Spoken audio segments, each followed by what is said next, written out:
Panginoon, inilalapit ko sa iyo ang aking mga pangarap at plano na hindi lamang para sa aking sarili, kundi para sa aking buong pamilya, na sana'y iyong gabayan ng bawat hakbang ko.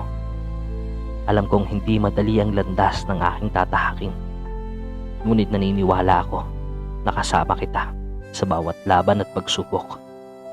Bigyan mo ko ng lakas ng loob, karunungan at tiyaga upang maisakatuparan ng aking mga mithiin para sa ikabubuti ng aming kinabukasan.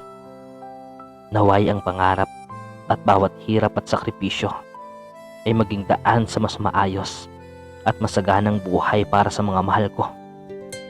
At sa lahat ng ito, ipinagkakatiwala ko sa iyo ang aking mga pangarap at ang aking puso na umaasang iyong tutuparin sa tamang panahon.